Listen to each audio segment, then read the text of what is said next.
La lluvia comenzó justo cuando levantó la palanca. Las gotas golpeaban el techo, la gente gritaba de alegría y caía de rodillas, mientras él miraba los datos y comprendía. Cada lágrima de felicidad se pagaba con la muerte de otro. Porque esta lluvia no nace. La extraen de un valle vecino, como sangre de una herida abierta. Marco Ruiz se despertó a las 4:30 de la madrugada, una hora antes de que sonara el despertador. El sueño se le despegó de golpe, como si el cuerpo hubiera entendido que no tenía sentido luchar contra lo inevitable. Estaba tumbado en un sofá estrecho, cubierto de libros de climatología, y miraba el techo, donde la luz azul de los monitores dibujaba sombras fantasmales. Su primer pensamiento fueron los datos. Siempre eran los datos. Se levantó y cruzó descalzo el linóleo frío hasta su estación de trabajo. 3 pantallas ya brillaban, nunca las apagaba. La electricidad en San Esperanza seguía siendo barata. El pueblo se moría, pero la infraestructura aún funcionaba, como el sistema nervioso de un cadáver que todavía no ha entendido que está muerto. Marco extendió la mano hacia un viejo barómetro colgado en la pared, reliquia de su abuelo, capitán de un barco pesquero que confiaba más en aquella aguja que en cualquier ordenador. Golpeó el cristal con el dedo. La aguja no se movió. 758 milibares, la misma cifra que ayer y antes de ayer. El anticiclón seguía clavado sobre la región como una losa de hormigón sobre una tumba. Se dejó caer en la silla, que protestó con un crujido. En el monitor central se actualizaron las imágenes de satélite. Marco amplió la vista, aunque ya sabía lo que iba a encontrar. Una enorme mancha inmóvil de altas presiones cubría todo el territorio. Los bordes eran nítidos, casi geométricos. La naturaleza rara vez producía una simetría tan perfecta. Aquel anticiclón era una anomalía, pero una anomalía natural, nacida del caos de las corrientes atmosféricas. Marco entendía su mecánica. El aire cálido asciende, se enfría, desciende de nuevo y cierra un ciclo de estabilidad. El problema era que esa estabilidad estaba matando San Esperanza. Abrió el gráfico de humedad. Las cifras eran despiadadas. Humedad relativa del 7%, punto de rocío a -20. El aire arrancaba el agua de todo, de la tierra, de las plantas, de las personas. Marco se pasó la mano por la cara y sintió la piel tirante. Incluso allí, en la relativa frescura de su observatorio, el aire estaba seco como un pergamino olvidado. Cambió a los datos de archivo y comenzó a retroceder meses en la pantalla, buscando algún respiro en aquel registro de sed. 3 meses sin una sola gota de lluvia. 4 antes de eso con precipitaciones muy por debajo de lo normal. Los pozos se habían agotado. El río que daba nombre al pueblo se había convertido en una cadena de charcos turbios unidos por hilillos de piedra húmeda. Los agricultores bombeaban el agua más profunda que quedaba en los acuíferos y apenas les alcanzaba para mantener al ganado con vida. La cosecha se había quemado en julio, reducida a tallos quebradizos bajo el sol. Marco abrió el archivo del informe que había preparado una semana antes para el ayuntamiento. Había pasado 6 horas analizando modelos de circulación, patrones históricos, índices de oscilación oceánica. La conclusión era precisa y despiadada. El anticiclón aguantaría al menos 3 semanas más, quizás 6. La probabilidad de precipitaciones significativas era inferior al 2%. Aquella frase, tan limpia en el papel, le pesaba ahora como una sentencia firmada. Lo habían escuchado en un silencio absoluto. El alcalde, un anciano de rostro gastado como roca azotada por el viento, se había quedado sentado mirando la mesa. Cuando Marco terminó, hubo una pausa espesa. Luego el alcalde murmuró: «Gracias, señor Ruiz». Nada más, sin preguntas, sin rabia, solo el vacío de quienes han oído una condena y no tienen fuerzas para discutirla. Marco cerró el archivo. Empezaba a clarear tras la ventana. Se levantó, avanzó hasta el cristal y miró San Esperanza desde su pequeña colina. El pueblo se extendía abajo, diminuto y desamparado en la neblina del amanecer. La calle principal estaba desierta. Las vitrinas de las tiendas, cubiertas por una película de polvo, devolvían una luz gris. En la puerta de la única tienda de ultramarinos colgaba un cartel de «Se vende», clavado hacía 3 meses. Nadie había llamado al número. Veía aquella misma imagen cada día, y cada día sentía lo mismo: impotencia. Podía diagnosticar la enfermedad con precisión absoluta, pero no tenía cura que ofrecer. Su conocimiento era inútil. La meteorología no domina el tiempo, solo lo observa y se atreve a intuir sus caprichos.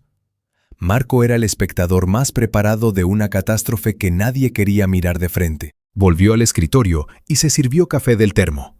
El líquido estaba caliente y amargo. Bebió media taza de un trago, agradeciendo el escozor en la garganta, como si el dolor confirmara que aún estaba despierto. Luego abrió un nuevo conjunto de datos, registros de temperatura a nivel del suelo en toda la región. Las cifras se alinearon en columnas impecables. 38 grados a mediodía, el día anterior, 24 de mínima por la noche. La tierra no alcanzaba a enfriarse, cocinaba sus propias semillas hasta reducirlas a polvo antes de que pudieran germinar. Introdujo los datos en su modelo, un algoritmo que llevaba 5 años puliendo. El programa masticó la información y escupió el pronóstico del día. Cielo despejado, temperatura hasta los 40 grados, viento flojo del oeste. Probabilidad de lluvia, 0. Guardó el archivo que, más tarde, enviaría al Servicio Meteorológico Nacional. Ese era su trabajo. Lo hacía cada día con una precisión mecánica, sabiendo que, en realidad, nadie esperaba ya aquellos informes. Su viejo móvil, un ladrillo de plástico que ya no fabricaban, descansaba sobre la mesa. Ningún mensaje nuevo. Marco pasó el dedo por la carcasa arañada. Un año atrás, los agricultores le llamaban sin parar, pidiendo previsiones, aferrándose a cualquier promesa de cambio. Ahora nadie marcaba su número. Habían dejado de esperar, y con la esperanza se había ido también la fe en sus gráficos. Miró el reloj. 5:40. En 20 minutos saldría el sol. Marco fue a la pequeña cocina y se echó agua de grifo en la cara. Estaba tibia. Las tuberías enterradas bajo la casa se calentaban con la tierra reseca. Se miró en el espejo opaco sobre el fregadero. Unos ojos grises le devolvieron la mirada, cansados y fríos. Las ojeras se habían hundido aún más en las últimas semanas. Parecía mayor que sus 38.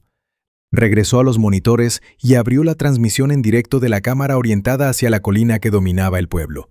La ladera aparecía desnuda, cubierta de hierba quemada. La cima era extrañamente plana, como si alguien la hubiera cortado con un cuchillo.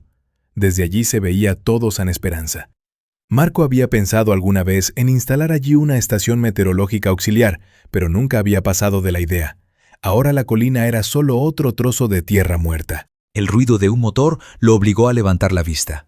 No era habitual. A esas horas casi nadie circulaba por la calle principal. Se acercó a la ventana y se asomó. Un pequeño convoy avanzaba por el asfalto agrietado. 2 camiones de gran tamaño, con las cajas cubiertas por lonas que ocultaban su carga. Detrás, un sedán negro tan limpio y brillante que parecía un artefacto de otro mundo entre las ruinas polvorientas de San Esperanza. Marco frunció el ceño. Los camiones se detuvieron frente a la tienda de ultramarinos. Del sedán salió un hombre, alto, de hombros anchos, vestido con vaqueros oscuros y camisa clara. Incluso desde aquella distancia se veía que la ropa era cara, bien cortada. Se movía con la seguridad de quien está acostumbrado a que lo miren. El pelo oscuro, con hebras plateadas en las sienes, iba peinado hacia atrás. Observó el entorno y Marco por fin vio su rostro.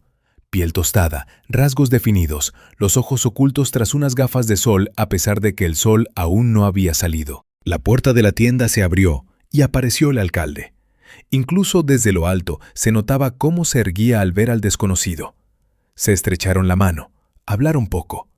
El alcalde asentía, luego señaló la colina. El recién llegado alzó la vista, se quitó las gafas y sonrió. Marco sintió cómo algo se le encogía en el pecho. Aquella sonrisa era demasiado segura, demasiado luminosa para un pueblo que se estaba desmoronando. De las casas empezaron a salir vecinos. Primero unos pocos, luego cada vez más.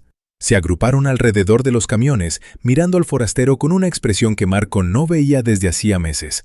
Curiosidad mezclada con una esperanza temblorosa. El desconocido subió los peldaños del porche de la tienda. Esa altura le daba dominio sobre la multitud. Levantó la mano pidiendo silencio y empezó a hablar. Marco no alcanzaba a oír las palabras desde allí, pero veía los rostros. Escuchaban, conteniendo el aliento. El viejo Hernández, agricultor que había perdido toda su cosecha de manzanas, ocupaba la primera fila, con la visera de su gorra deformada entre los nudillos. Los labios le temblaban. Marco se apartó de la ventana. No quería seguir viendo aquello. Fuera quien fuese aquel hombre, dijera lo que dijera, nada bueno podían hacer de promesas hechas a un pueblo desesperado. Se sentó de nuevo frente a las pantallas e intentó refugiarse en los datos. Imágenes de satélite, curvas de presión, tablas de temperaturas, la fría realidad numérica.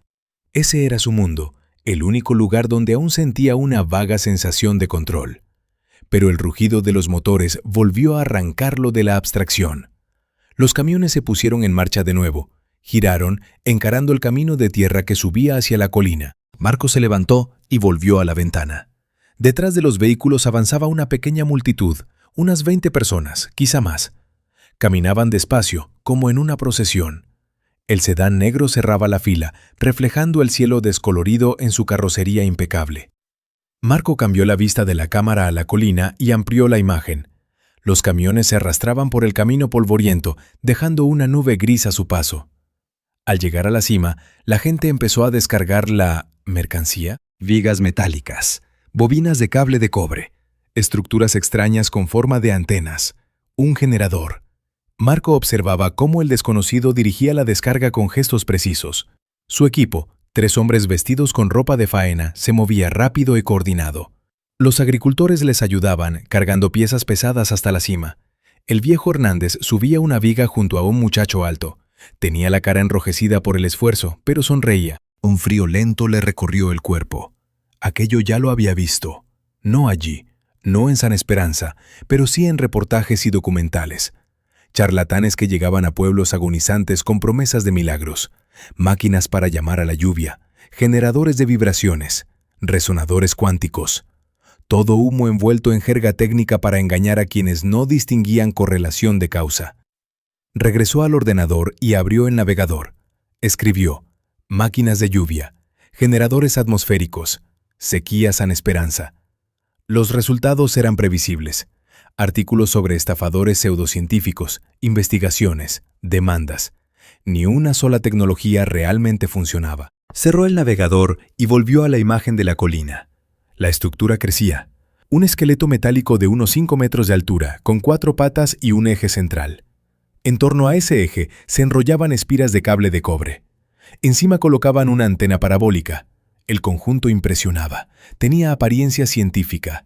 También tenía el aire de un decorado caro para un truco de feria. Marco se pasó la mano por el pelo. Necesitaba un cigarrillo. Sacó del cajón del escritorio una cajetilla arrugada y un mechero de gasolina, recuerdo de Julián, un antiguo compañero que había muerto 15 años atrás. Marco nunca había sido policía, pero el mechero había pasado de manos de su padre, amigo de Julián, a las suyas. Hizo chasquear la tapa, la llama brotó y encendió el cigarrillo. Aspiró el humo hondo, notando cómo le arañaba los pulmones. No debería meterse, no era asunto suyo. Si la gente quería creer en milagros, era su elección. Él no era policía, ni cura, ni autoridad moral. Era meteorólogo. Su trabajo era observar el cielo, no la credulidad humana. Pero algo dentro de él, duro y frío, se negaba a soltar aquella idea.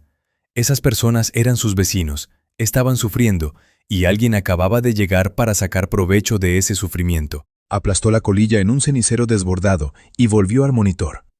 La cámara mostraba cómo el equipo del forastero conectaba gruesos cables al generador. Uno de los hombres comprobaba las uniones con un multímetro.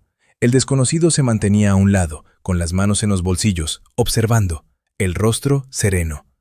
La construcción se prolongó todo el día. Marco no se separó de la pantalla, se olvidó del desayuno, ignoró el hambre del mediodía. El café se enfrió, pero él seguía bebiendo sorbos automáticos sin apartar los ojos del video. Al caer la tarde, la estructura estaba terminada. Se alzaba en la cima como una pieza de maquinaria brutal y funcional. Colocaron focos alrededor, alimentados por el generador que rugía sin descanso. El forastero se situó junto a un panel de control, una caja metálica del tamaño de un frigorífico, cubierta de interruptores y luces. Al pie de la colina, la multitud había crecido. Marco calculó que habría unas 100 personas, casi la mitad del pueblo. Permanecían en la penumbra, con los rostros iluminados por la luz artificial. El hombre levantó la mano pidiendo silencio. Marco subió el volumen del micrófono de la cámara. Era malo, pero las palabras se entendían. Amigos, la voz del desconocido era grave, calmada, casi hipnótica. Habéis sufrido demasiado tiempo. Vuestra tierra se muere. Vuestros hijos lloran de sed. Pero hoy, eso se acaba. La multitud no respondió. La tensión se podía tocar. Esta máquina, apoyó la palma sobre el panel, no es magia, es ciencia, ciencia pura y precisa. Ajusta las frecuencias de resonancia de la atmósfera, crea oscilaciones armónicas que atraen la humedad. No rezamos para pedir lluvia, se la pedimos con educación, en el único lenguaje que la atmósfera entiende, el lenguaje de la presión y la temperatura. Marco soltó una risa seca. Frecuencias de resonancia de la atmósfera.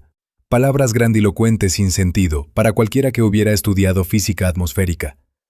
Me llamo Dr. Adrián Velasco, continuó el hombre. He dedicado mi vida a esta tecnología y hoy quiero compartirla con vosotros, gratis, porque creo que toda persona merece lluvia. Se produjo un murmullo. El nombre corrió de boca en boca. Velasco sonrió. Y ahora dejad que os muestre lo que es posible. Se volvió hacia el panel y apoyó la mano en un gran botón rojo. Hizo una pausa medida, teatral. Después lo pulsó. El generador rugió con fuerza renovada. La máquina cobró vida con un zumbido grave y profundo que, incluso a través del altavoz barato de la cámara, Marco sintió en el pecho. Los focos titilaron un instante antes de estabilizarse, bañando la colina con una luz azul intensa. Las bobinas de cobre empezaron a brillar. En torno a la antena parabólica se formó un resplandor tenue, como una aureola. En el aire debía de oler a ozono. Marco casi podía imaginarlo desde su silla. La multitud se quedó inmóvil. Velasco se plantó frente al aparato, los brazos abiertos, el rostro alzado hacia el cielo. Pasó 1 minuto, 2, 3. Marco miró la pantalla de datos meteorológicos. La presión no variaba, la humedad no subía, la temperatura seguía clavada. Nada se movía. Una farsa. Estaba a punto de desconectar la cámara cuando oyó un sonido. Muy leve, casi un susurro. El murmullo de la lluvia. Se quedó inmóvil. Alzó la vista hacia el video. En la colina, bajo la luz de los focos, caían gotas. Primero aisladas, luego más densas. Agua. Agua real, destellando en azul al atravesar el haz de luz. La multitud estalló. Gritos, sollozos, abrazos. El viejo Hernández se arrodilló en el barro que, segundos antes, era polvo, y rompió a llorar con las manos cubriéndole la cara. Marco miraba la pantalla y sentía cómo su realidad se agrietaba por todas partes. Aquello no podía ocurrir, era imposible, y sin embargo, estaba pasando. Marco no durmió la tercera noche seguida. El sueño se había convertido en un lujo que ya no podía permitirse. Se quedó frente a los monitores hasta que los ojos le ardieron y las cifras se transformaron en líneas sin sentido. El café se enfrió en la taza. Las latas vacías de bebidas energéticas se acumulaban en una torre tambaleante en la esquina del despacho. Su casa había cambiado en esos 3 días. Las paredes estaban cubiertas ahora de mapas geológicos del valle. Con un rotulador rojo había marcado el límite de la cuenca, con azul los cauces secos de los arroyos, con verde las zonas de humedad anómala tras cada activación del resonador. Las líneas se cruzaban en un dibujo caótico que solo para Marco tenía sentido completo. Sobre la mesa se amontonaban copias impresas de las facturas de electricidad de toda la comarca, correspondientes a las últimas 2 semanas. Las había conseguido llamando a una conocida de la compañía eléctrica y mintiendo sobre una supuesta actualización de la base de datos regional. El gráfico de consumo era incontestable. Cada vez que el resonador se ponía en marcha, el contador de la colina registraba un pico de 3 megavatios hora, suficiente para iluminar media San Esperanza. Pero el pueblo no veía luz. Veía lluvia. Marco se pasó la mano por la cara. La piel estaba áspera, la barba dura. No se afeitaba desde aquella primera noche en que vio las gotas caer sobre la colina. El pequeño ritual que ordenaba sus pensamientos se había vuelto inútil. El caos había ganado la partida al orden. Se levantó y se acercó al mapa de la pared, buscando en las líneas de tinta una respuesta que aún no sabía formular. El valle de Río Seco se extendía 30 millas al oeste, más allá de una cadena baja de colinas. Marco trazó un círculo alrededor de San Esperanza, radio de 3 millas. Luego otro, idéntico, sobre Río Seco. 2 burbujas en la atmósfera. Una se llenaba de humedad, la otra se vaciaba. La correlación era perfecta, demasiado perfecta como para llamarla casualidad, y esa precisión le producía un vértigo frío. Regresó al ordenador y abrió los archivos de la estación meteorológica de Río Seco. Humedad relativa del 3%, 42 grados a mediodía, punto de rocío a -25. Las cifras gritaban catástrofe, pero nadie escuchaba. Nadie quería escuchar. El teléfono vibró sobre la mesa. Marco miró la pantalla. Mamá. Cortó la llamada. Ella marcaba todas las semanas a la misma hora, con las mismas preguntas de siempre.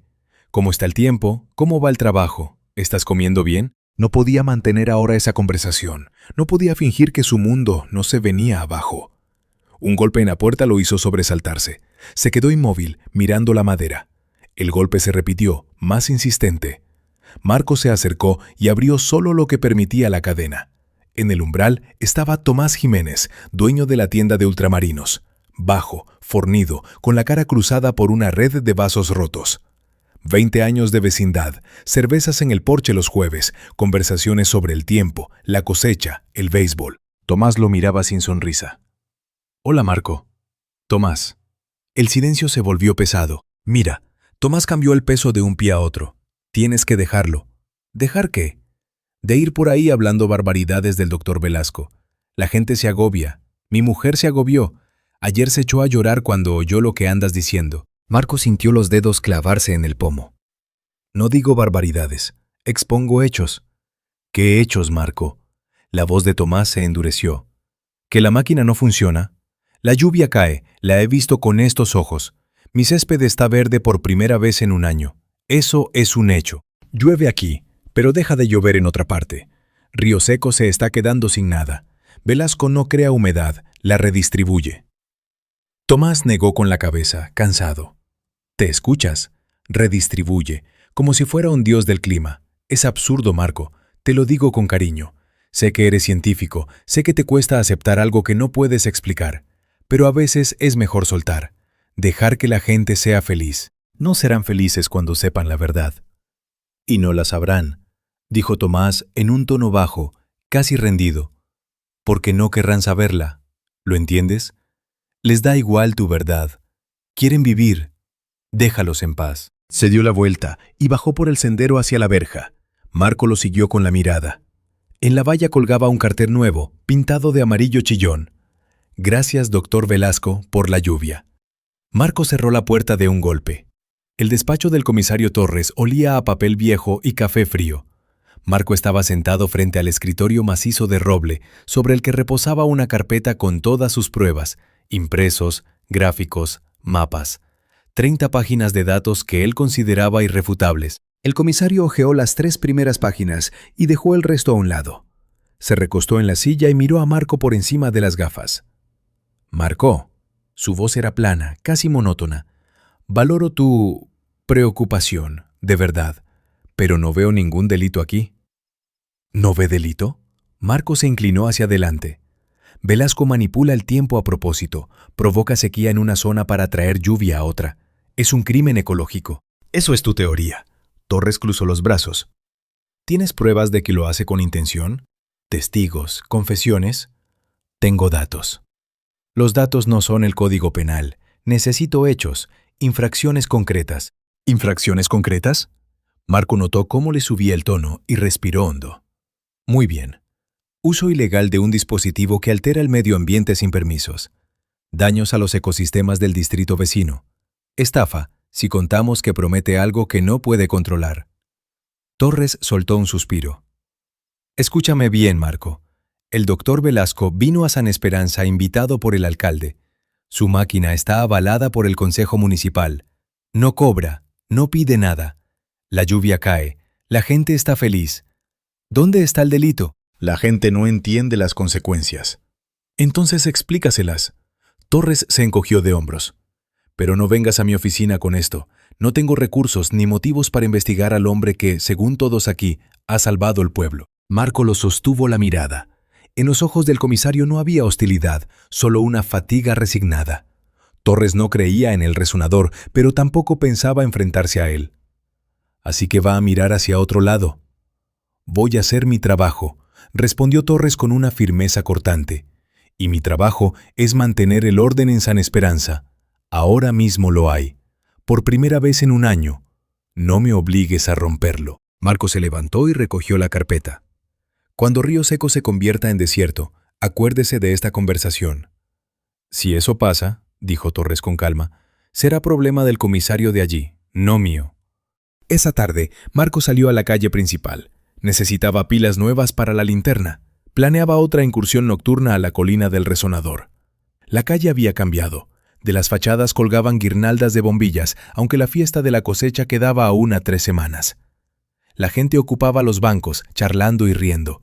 Los niños corrían por la acera, sus gritos flotando en el aire templado. Olía a hierba recién cortada, un aroma que Marco no recordaba desde hacía meses. Caminaba, y a su paso las conversaciones se apagaban. Las cabezas se giraban, las miradas lo seguían, frías, evaluadoras. Frente a la tienda de Tomás se había formado un pequeño grupo, 5 o 6 personas, agricultores a los que Marco conocía desde niño. Hablaban de planes para el otoño, de nuevas siembras, de esperanza. Al pasar junto a ellos, uno de los hombres, Javier Roldán, alzó la voz. Hay quien nunca tiene bastante, ni siquiera con un milagro. Risas, asentimientos. Marco se detuvo y se volvió hacia el grupo. ¿Entendéis lo que está pasando?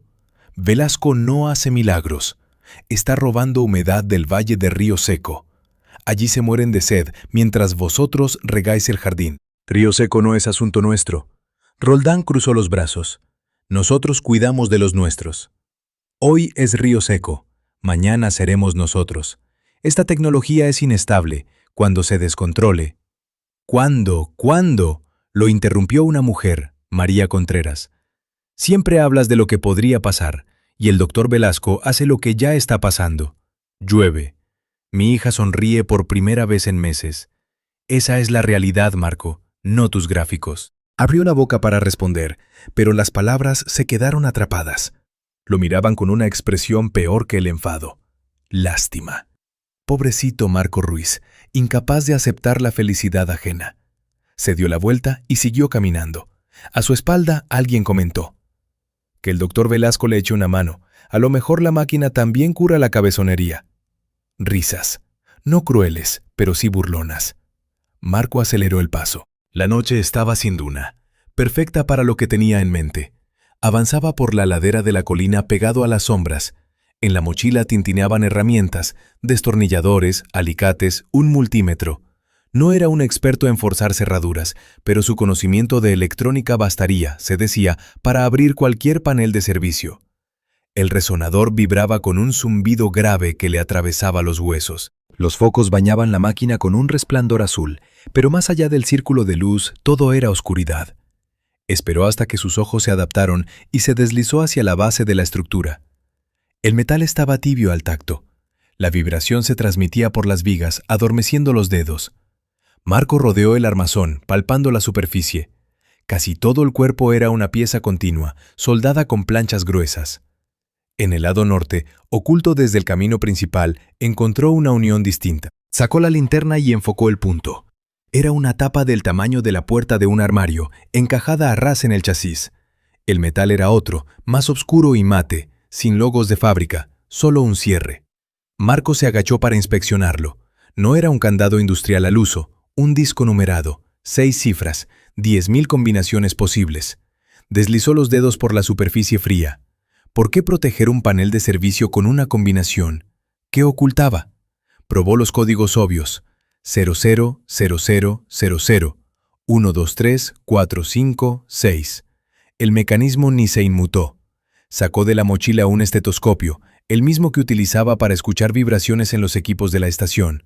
Pegó la membrana al cuerpo del cierre y comenzó a girar el dial muy despacio, atento a cualquier clic revelador. Un chasquido, a su espalda, lo dejó rígido. Apagó la linterna y se pegó al metal, conteniendo el aire. El corazón le retumbaba en el pecho. El único sonido era el zumbido del resonador. ¿Viento? ¿O alguien vigilaba? Giró la cabeza con lentitud, tratando de perforar la oscuridad con la mirada. Nada. Vacío. Paranoia, se dijo. Solo paranoia. Volvió al cierre, pero las manos le temblaban. El estetoscopio se le escurrió entre los dedos y cayó al suelo con un golpe sordo. ¡Maldición! Se inclinó para recogerlo y en ese instante oyó una voz. «¿Qué estás haciendo, muchacho?» Se incorporó tan bruscamente que se golpeó el hombro contra la estructura. El dolor le recorrió el brazo. De entre las sombras emergió una figura, el viejo Hernández. En la mano sujetaba una llave inglesa grande, pesada. La luz lateral de un foco recortaba su rostro y las arrugas parecían grietas en tierra reseca. «Señor Hernández», Marco levantó las manos en un gesto conciliador. No quería asustarlo. «No me asustas». La voz del anciano era ronca pero firme. «Estás intentando destruir nuestra salvación. Solo quiero entender cómo funciona esta máquina». «¿Para qué?». Hernández dio un paso adelante, apretando la herramienta. «¿Para qué necesitas entenderla? Funciona. Llueve. Mi tierra revive. ¿No te basta?». «No», Marco bajó los brazos. «Porque el precio de esa lluvia es la sequía de otros. Velasco no crea agua. La roba». «¿La roba a quién? ¿Al cielo?». El anciano soltó una risita amarga. «El cielo no es dueño de la lluvia, Marco. Dios la manda donde quiere, y nos ha elegido a nosotros, a través del doctor Velasco. No es Dios, es física, y está matando el valle de Río Seco. Me importa un demonio, Río Seco». Hernández alzó la voz y el eco corrió ladera abajo. «Perdí toda mi cosecha. Mis manzanos se estaban muriendo. Mi mujer lloraba cada noche porque no podíamos pagar las cuentas. Ahora tenemos una oportunidad, la primera en un año. ¿Y tú quieres arrebatárnosla?». Marco vio el temblor en las manos del anciano. No era debilidad, era miedo. «No quiero quitarles esa oportunidad. Quiero que sea real». «Lo es». Hernández dio otro paso. La llave se alzó. «La veo. La siento. La tierra bebe. Las hojas se vuelven verdes. Es tan real como tu obstinación en negarlo».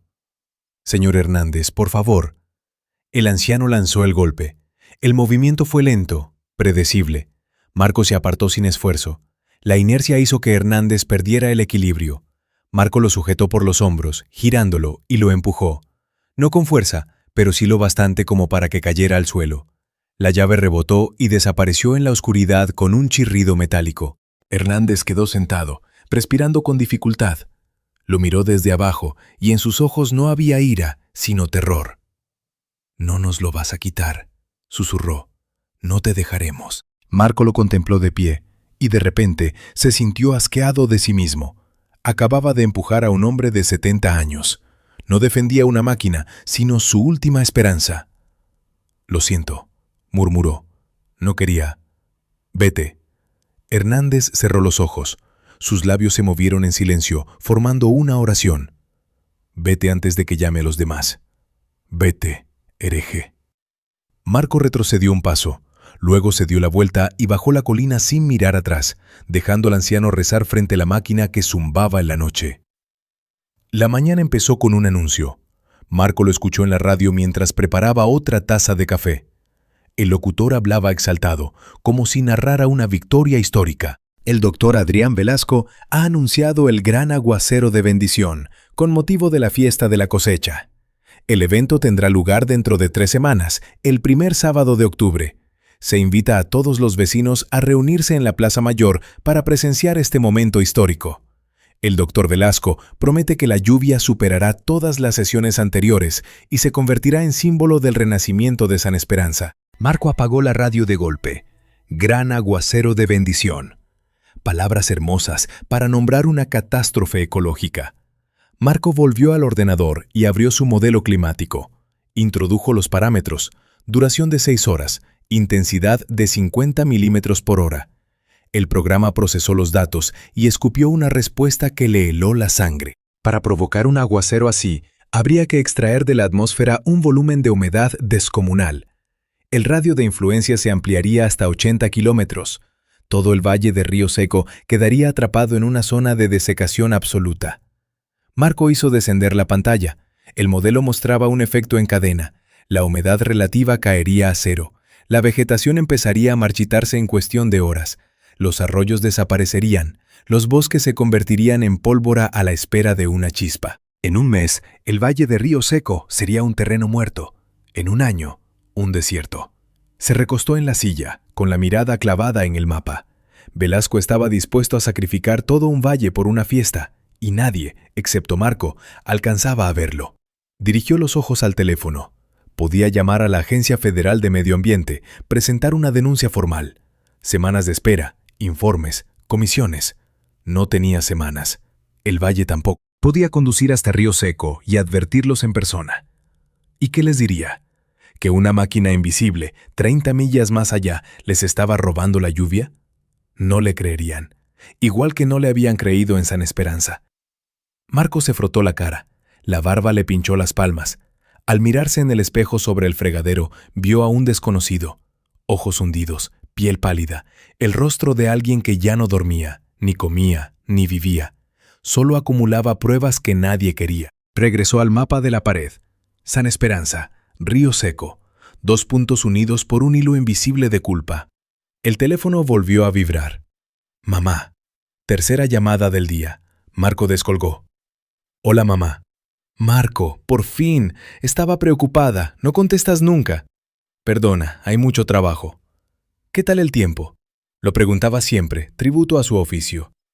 Raro, dijo él, mirando la pantalla donde la simulación pintaba el desastre. Muy raro. Suena como si estuvieras cansado.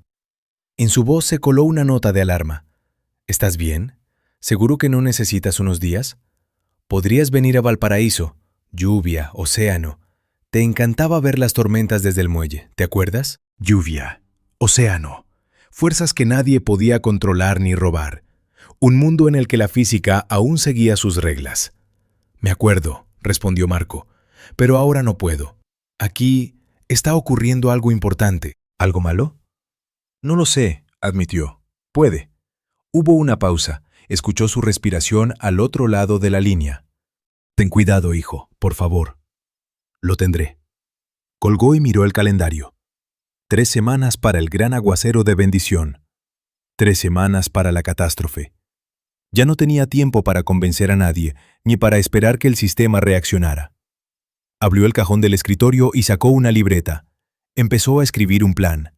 No un plan de persuasión, un plan de acción. Si nadie detenía a Velasco, tendría que hacerlo él. Marco estaba sentado frente a los monitores, contemplando el modelo del desastre. La mancha roja se extendía sobre el mapa del Valle de Río Seco como una mancha de sangre sobre tela blanca. Efecto en cascada, desecación total, colapso ecológico. Miró otra vez el calendario. 2 semanas y 4 días para el gran aguacero. Las palabras se habían agotado. El comisario no quería oírlo. Los vecinos le daban la espalda. Las agencias federales se ahogarían en papeleo durante meses. Marco no tenía meses. El Valle no tenía meses. Quedaba una sola opción. Se levantó y fue hasta el armario del rincón. Abrió la puerta. Dentro estaba la vieja mochila de lona que usaba para las salidas de campo. Pesada, con las costuras reforzadas. La sacó y la dejó sobre la mesa, junto al teclado. Empezó a llenar la bolsa con calma, sin prisas. Una palanca de acero de 40 centímetros, con punta bifurcada. Pesaba cerca de 1 kilo, suficiente para arrancar cualquier panel de servicio. Una cizalla industrial, con mandíbulas de acero templado capaces de cortar un cable del grosor de un dedo. Probó el mecanismo. Se movía suave. Un rollo de cable de cobre, 15 metros, 2 milímetros de sección, para provocar un cortocircuito en el sistema eléctrico. Una linterna, pilas de repuesto. Se quedó mirando el contenido de la mochila. No era el equipo de un investigador, era el de un saboteador. Cerró los ojos y respiró hondo. Cuando los abrió, la decisión estaba tomada. Tomó la carpeta con sus pruebas, impresos, gráficos, mapas, y la colocó encima de las herramientas. Aquellos papeles ya no servirían para convencer a nadie. Eran su coartada, la prueba de que no actuaba por rabia o locura, sino por necesidad. Cerró la cremallera, se echó la correa al hombro. El peso era concreto, denso, unos 10 kilos de metal y papel. Miró el reloj, 10:30 de la noche. El resonador estaba encendido, veía el resplandor azul de la colina desde la ventana. Riego nocturno. El momento perfecto. Salió de casa y cerró con llave. El clic final del mecanismo sonó a punto de no retorno. La calle principal estaba adornada con guirnaldas de bombillas tendidas entre los postes. La luz amarilla se reflejaba en los charcos del pavimento, huella de un aguacero reciente. Real o artificial, Marco ya no podía distinguirlo. La gente ocupaba los porches, charlando y riendo. El aire tenía una calidad que él no recordaba desde niño, la del preludio de una fiesta. Caminaba deprisa, la cabeza erguida, la mochila golpeaba su cadera al ritmo de sus pasos. Junto a la tienda de ultramarinos, un grupo de hombres descargaba cajas de adornos, banderines de papel, guirnaldas, arcos de madera. Uno de ellos, Miguel Dávila, dueño del taller mecánico, levantó la vista y lo reconoció. Ruiz! Gritó. ¿Vas a venir a la fiesta de la cosecha? Estamos decorando la plaza. Nos vendría bien una mano. Marco se detuvo. Miró a Miguel. Habían compartido pupitre en secundaria, jugado en el mismo equipo de béisbol. No, dijo. Tengo cosas que hacer. Una lástima. Miguel encogió los hombros. La sonrisa se le apagó. Sabes, Marco, se comenta que no te hace mucha gracia lo de la lluvia. ¿Es verdad? Marco notó cómo el resto de los hombres se giraba hacia él. La expectación se condensó en el aire. Me alegra que llueva, respondió con cautela. Pero me preocupa el precio. ¿Qué precio? Miguel frunció el ceño. El doctor Velasco no pide nada, nos ayuda gratis. No hablo de dinero. Marco apretó la correa de la mochila. Hablo del precio ecológico. Lo que hace tiene consecuencias. Consecuencias, repitió alguien con sorna. Siempre con tus consecuencias, Ruiz. Miguel alzó la mano, buscando calmar a los demás. Mira, Marco, entiendo que pienses en cosas complicadas, eres científico, pero a veces lo mejor es aceptar el regalo. Mi hijo me pidió salir al jardín a jugar por primera vez en 6 meses. El césped está verde, el aire ya no quema al respirar. Eso es bueno, ¿no es suficiente? Marco lo miró a los ojos. No vio odio, sino el cansancio de quien ha sufrido demasiado y solo quiere un poco de descanso. Espero que lo sea, dijo en voz baja.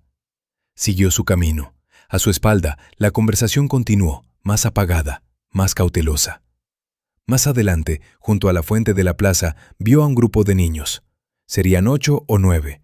Corrían alrededor de un aspersor de jardín clavado en el césped. El agua se abría en abanico y las gotas brillaban bajo las luces de colores. Los niños chillaban de alegría, lanzándose contra las chorros y volviendo a salir empapados y radiantes. Marco aflojó el paso. Se detuvo. Una niña de unos 7 años, con 2 trenzas, se acercó corriendo. «¡Señor Ruiz!», gritó. «¡Mire cuánta agua! Mamá dice que antes no podíamos jugar así porque no había suficiente. Ahora sí». Le agarró la mano, tirando de él hacia el aspersor. «Venga con nosotros». Marco se agachó hasta quedar a su altura. La mochila resbaló del hombro y cayó sobre la hierba con un golpe apagado. «¿Cómo te llamas?», preguntó.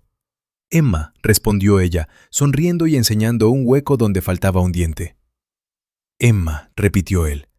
«¿Te gusta que llueva?». «Muchísimo», asintió con las trenzas saltando.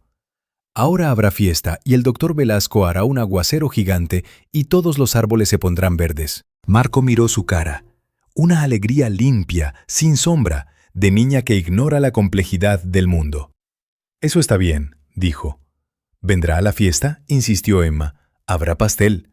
«No lo sé». Marco se incorporó, recogiendo la mochila. «Tal vez». Emma volvió corriendo hacia el círculo de agua. Marco la observó saltar entre las gotas, ligera y despreocupada. Reanudó la marcha, pero cada paso le costaba más. Al pie de la colina había un vehículo, la vieja camioneta de Hernández. La reconoció por el guardabarros oxidado y una pegatina descolorida en la luna trasera que decía: «Apoya a los agricultores locales». Pero esa noche, Hernández no custodiaba la colina solo. Marco se detuvo a la sombra de unos árboles observando. Eran 5, hombres jóvenes, fuertes, con ropa de trabajo. 2 apostados al inicio del sendero que subía a la cima.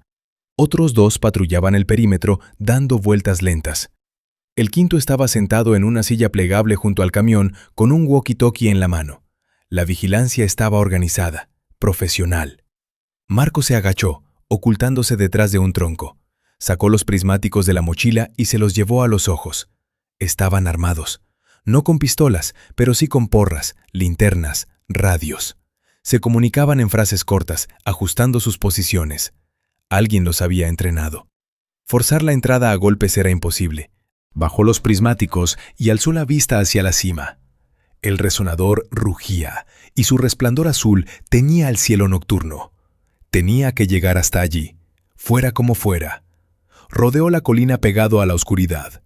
Por el lado oeste, la pendiente era más abrupta, cubierta de matorrales. Menos cómoda para subir, pero también menos vigilada. Se detuvo junto a una caja de distribución eléctrica, un rectángulo metálico gris, del tamaño de una maleta, fijado a un poste de madera. De él salían cables gruesos que alimentaban los focos de la plataforma del resonador. Marco sacó la cizalla y el cable de cobre. Abrió la tapa. Dentro encontró bornes, fusibles, racimos de cables. No era electricista, pero conocía los principios básicos. Tenía que provocar una sobrecarga, un cortocircuito. Los dedos le temblaban mientras pelaba los extremos del cable. Conectó uno a la fase, el otro al neutro. Una chispa estalló en la oscuridad, breve y feroz. Un estampido sacudió el silencio. El olor a plástico quemado llenó el aire. Los focos se apagaron. La colina quedó sumida en la negrura. Las voces de los guardias se dispararon en un coro de alarma. Los haces de las linternas empezaron a barrer el terreno en todas direcciones. ¿Qué ha pasado? ¡Se ha ido la luz! ¡Revisad la caja! Marco echó a correr colina arriba, agarrándose a los arbustos. Las ramas le golpeaban la cara. Las piedras se desprendían bajo sus botas. Un haz de luz cruzó los troncos a su izquierda, demasiado cerca. ¡Hay alguien ahí! Pasos detrás de él, pesados, rápidos. Marco irrumpió en un claro.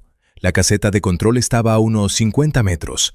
Un módulo metálico, un remolque prefabricado con las ventanas encendidas desde dentro. Una silueta le bloqueó el paso. Uno de los guardias, un chico joven con una porra en la mano. ¡Alto! Marco no frenó. Bajó el hombro y se le echó encima con todo su peso. El golpe les arrancó el aire del pecho a los dos. Cayeron al suelo, rodando entre polvo y piedras.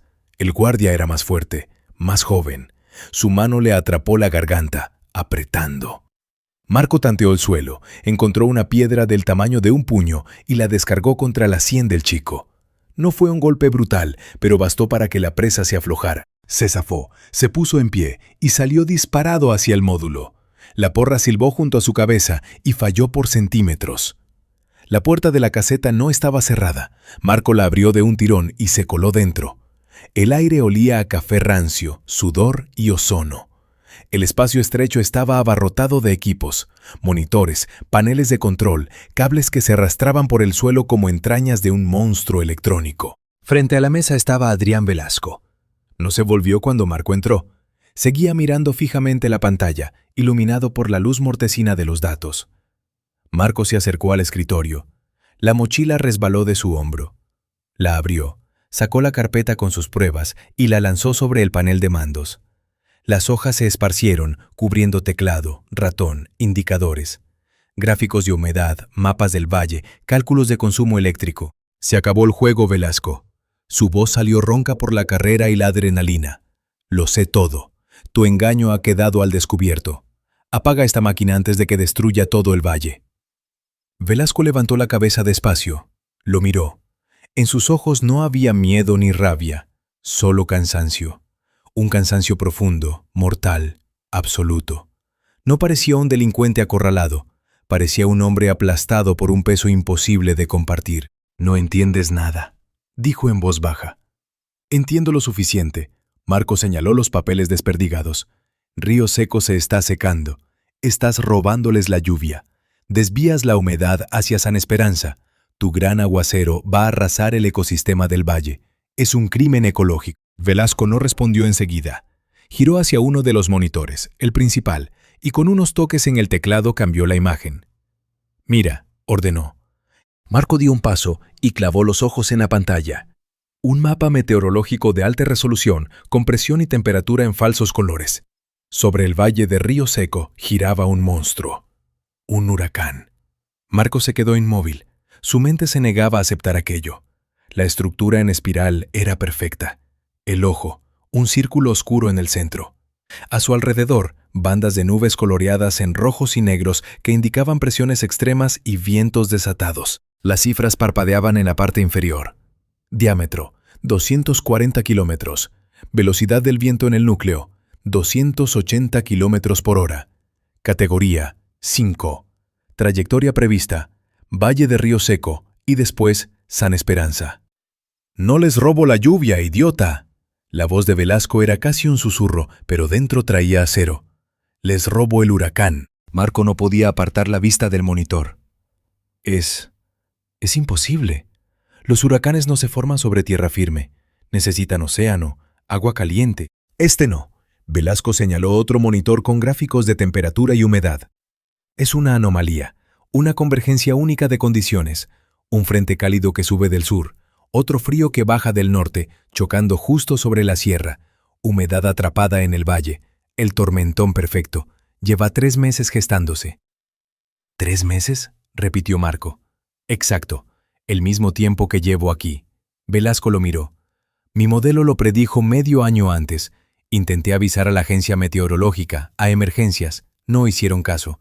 Dijeron que mi teoría era radical, sin pruebas, comités, informes. Para cuando reaccionaran, el huracán habría matado a miles. Marco se dejó caer en una silla. Las piernas no lo sostenían. El resonador. Es una válvula de seguridad, asintió Velasco. Voy liberando la energía del huracán en dosis pequeñas y controladas. Redistribuyo la humedad, bajo la presión en el núcleo de la tormenta. Cada sesión de riego en San Esperanza es un pedazo de huracán que saco de Río Seco.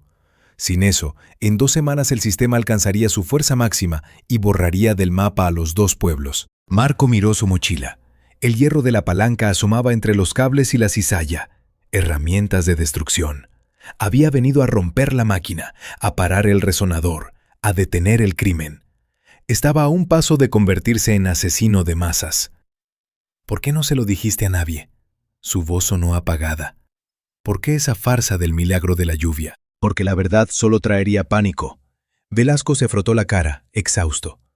Si les digo que un huracán categoría 5 está formándose sobre sus cabezas, huirán. Evacuación. Caos. Y mientras huyen, el resonador se detendrá. El huracán terminará de cargar y los barrerá de las carreteras. ¿Y el gran aguacero? El último alivio de presión, señaló un gráfico descendente. Después de eso, el corazón de la tormenta debería romperse del todo. El sistema se disipará. Pero necesito que se queden aquí, a salvo, mientras trabajo. Por eso les di un milagro en lugar de una amenaza. Esperanza en vez de miedo. Marco siguió mirando el huracán, una bestia invisible para el pueblo, una muerte en espiral disfrazada de bendición. Río Seco, susurró. Ellos se están secando. Van a sobrevivir, replicó Velasco con dureza. La sequía es mejor que un huracán. Elegí el mal menor. ¿Y quién te dio derecho a elegir? Nadie. Velasco sostuvo su mirada. Pero alguien tenía que hacerlo. El sistema falló. Nadie escuchó. Solo quedaba yo. El silencio llenó la caseta. Desde fuera llegaban gritos. Los guardias buscaban al intruso. Marco miró sus manos temblorosas. Toda su cruzada. Todas sus pruebas. Todo su furor moral. Levantados sobre un error. No era un héroe. Era un fanático que casi provoca una matanza en nombre de una verdad abstracta. ¿Y ahora qué?, preguntó. Velasco volvió a las pantallas. Ahora te vas y guardas silencio. O te quedas y me ayudas a salvar a esta gente. Tú decides. Marco se levantó despacio. Recogió la mochila. La palanca tintineó dentro, recordándole la intención que había traído. Miró el huracán en el monitor. Miró a Velasco. Miró sus propias manos temblorosas. Una elección. ¿Verdad o vidas? Su cruzada se había derrumbado, pero la necesidad de salvar a alguien seguía ahí. Solo que el Salvador, esta vez, no era él. El mundo, tal como lo conocía, no se rompía, simplemente se desvanecía, como si nunca hubiera existido. La espiral perfecta del huracán giraba en la pantalla con precisión hipnótica. Bandas rojas y negras se arremolinaban alrededor del ojo oscuro. El modelo matemático era impecable, demasiado impecable para ser falsificado. Marco había visto cientos de modelos en su carrera. Sabía distinguir entre simulación y datos reales de satélite. Sabía qué distorsiones delataban un procesamiento chapucero, qué artefactos traicionaban una manipulación. Aquí no había nada de eso, solo datos limpios, implacables. Diámetro, 240 kilómetros. Viento, 280 kilómetros por hora. Categoría, 5. Sus dedos se aferraron al borde de la mesa hasta quedar blancos. Es imposible, murmuró, sin reconocerse en su propia voz. Los huracanes no se forman sobre tierra. Este sí. Velasco pulsó otra tecla y apareció un perfil de temperatura. Mira, frente cálido, frente frío, punto de choque sobre la cordillera, humedad atrapada 3 meses. La receta perfecta.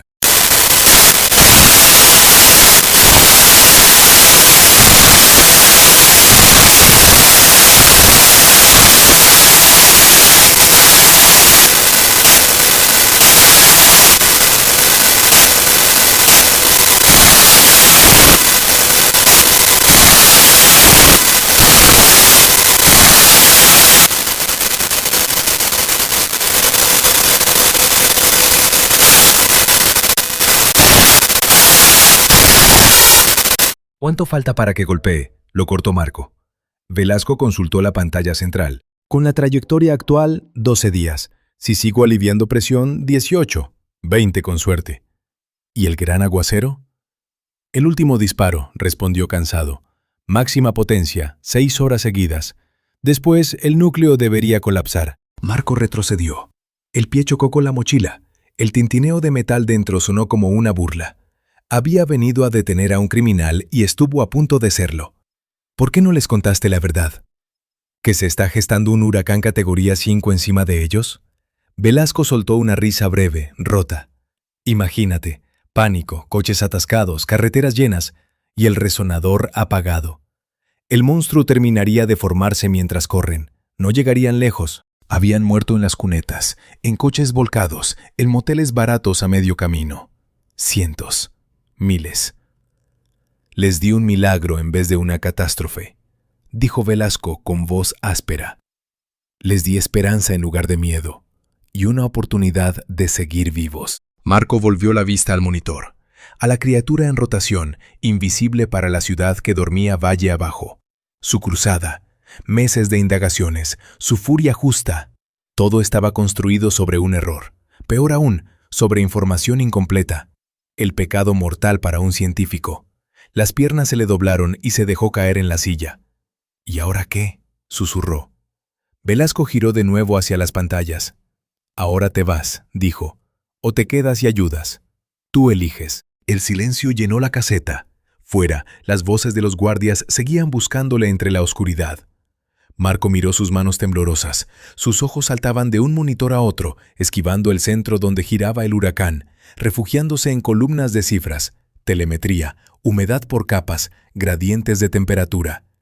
El instinto profesional se activó, esa vieja costumbre de leer la atmósfera como otros leen novelas. El gráfico de humedad mostraba 3 líneas, una por cada nivel: superficie, media troposfera, capas altas.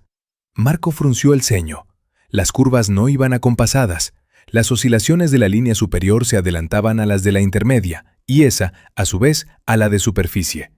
Normal en un sistema natural, no en uno que se supone controlado. Se levantó y se acercó más, ampliando las últimas 24 horas. 6 encendidos del resonador, 6 sesiones de riego, 6 momentos en los que las 3 líneas deberían reaccionar al mismo tiempo si Velasco realmente domara el sistema. Pero no reaccionaban juntas. Primero se hundía la superior, 3 o 4 minutos después la intermedia, 5 minutos más tarde la inferior. Desfase. Abrió otro conjunto de datos. La presión en el centro del huracán en formación. Debería subir de forma casi uniforme entre sesiones y caer mientras la máquina funcionara. El gráfico contaba otra historia. La presión no descendía de forma limpia. Saltaba, subía y bajaba con una amplitud cada vez mayor. Resonancia. Enséñame los parámetros de los impulsos de energía del resonador, dijo Marco. Velasco parpadeó. ¿Qué? Frecuencia, amplitud, duración de cada impulso. Ponlos en pantalla. A regañadientes, el ingeniero tecleó una orden. Surgió una nueva gráfica, una especie de seno con picos irregulares. Marco la superpuso mentalmente al registro de presiones, alineando marcas de tiempo. La coincidencia era casi perfecta. Cada pico de energía del resonador coincidía con un salto de presión en el núcleo del huracán. No hacia abajo, hacia arriba. ¿Lo ves? Marco señaló la pantalla. ¿Ver qué? Tu máquina no lo debilita, lo agita. No tiene sentido, murmuró Velasco acercándose. Los cálculos... Tus cálculos son estáticos. Marco ya estaba abriendo otro programa. La atmósfera no. Es una bestia dinámica y no lineal. Un pequeño desfase y todo se desmadra. Cargó los datos en un modelo de dinámica atmosférica. En la simulación, la espiral roja del huracán giraba mientras desde la colina salían pulsos azules. Cada vez que un impulso alcanzaba el núcleo, este se deformaba, se contraía y luego reventaba hacia afuera con más violencia que antes. La amplitud de las oscilaciones crecía. Con cada ciclo, el sistema se hacía menos estable. No estás desarmando la bomba, dijo Marco. La estás sacudiendo. Cada sesión vuelve la trayectoria más impredecible. No lo controlas. Estás convirtiendo una estructura organizada en caos. El rostro de Velasco perdió color. Pero llueve, San Esperanza recibe agua. Sí, sueltas humedad, a costa de desestabilizarlo todo. Y tu gran aguacero. Marco introdujo los parámetros del evento de 6 horas a máxima potencia. El resultado lo dejó helado. Ese disparo final rajará el núcleo, explicó. No lo matará, lo partirá en 3 o 4 vórtices más pequeños, cada uno con una ruta imposible de prever.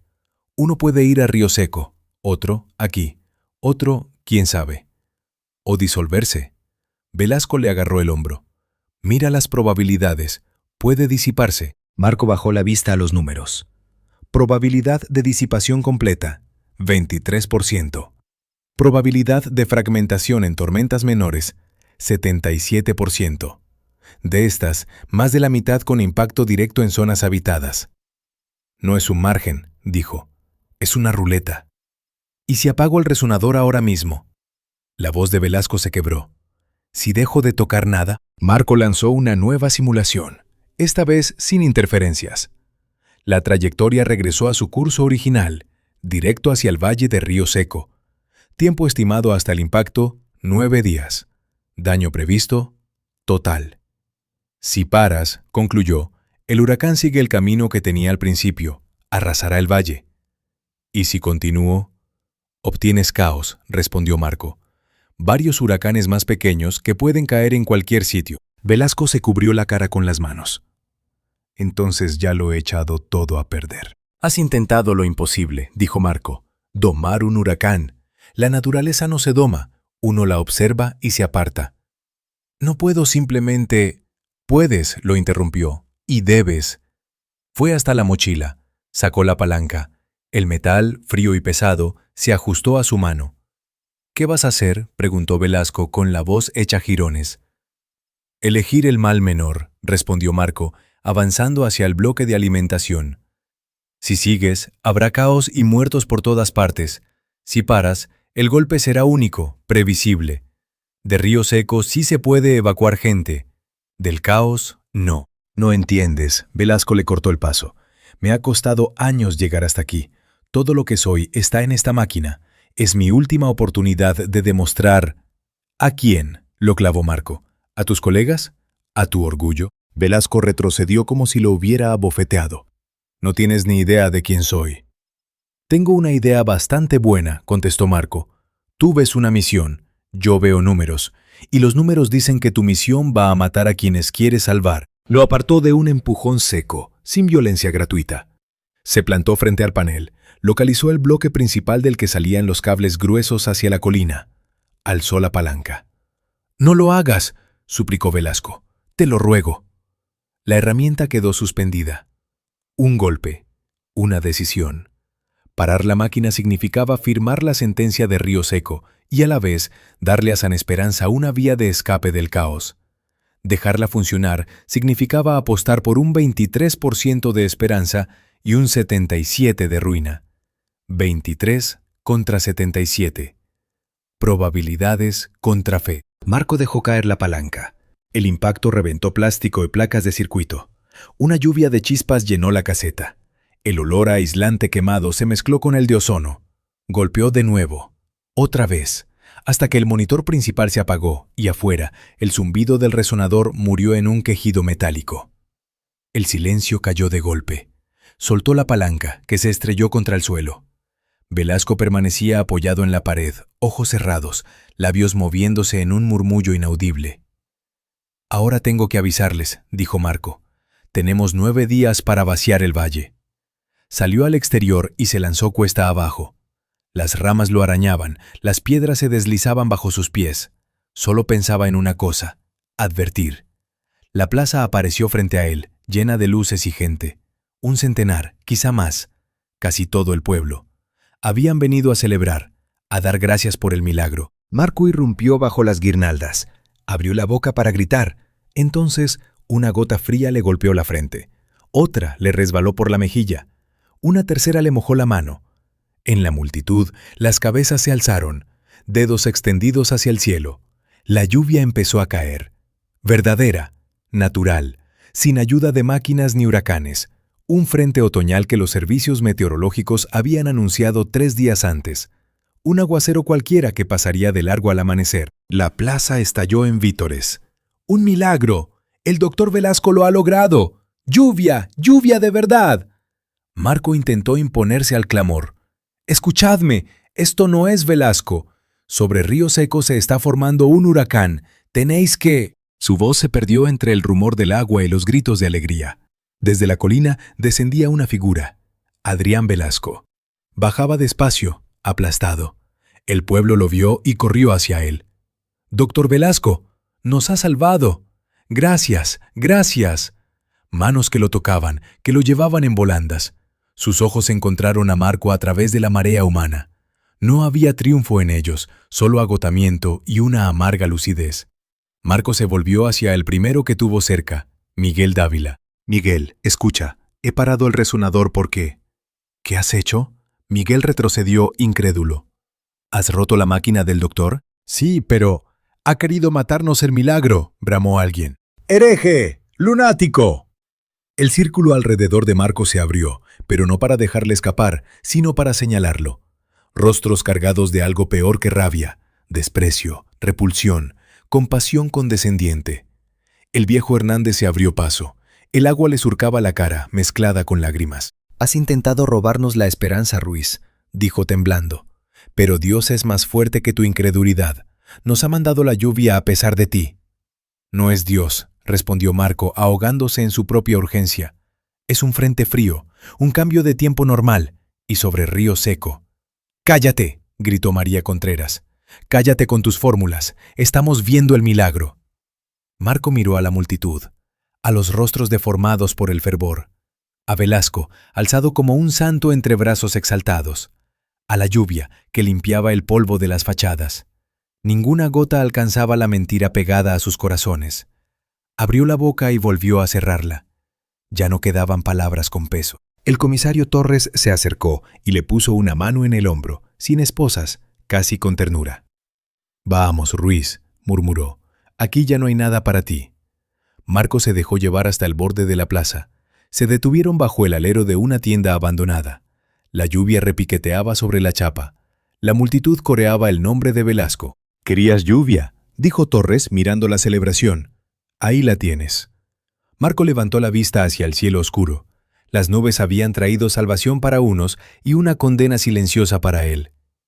«Sí», respondió, «solo que ha limpiado la suciedad equivocada». Torres asintió sin palabras. Se quedaron bajo el tejadillo viendo cómo San Esperanza festejaba su prodigio. A unos 30 kilómetros, más allá de la sierra, la bestia invisible seguía creciendo, alimentándose, acercándose. 9 días. Tenían 9 días para sacar a la gente del valle. Nadie quería oír hablar de ello. La lluvia seguía cayendo. Llenaba charcos, empapaba campos, resucitaba la tierra. Y Marco Ruiz permanecía solo bajo ese mismo cielo, el único que veía la sombra que se levantaba en el horizonte, el único al que nadie creía. La verdad había ganado dentro de su cabeza, había perdido en el único lugar que importaba, y esa era la victoria más amarga que podía imaginar.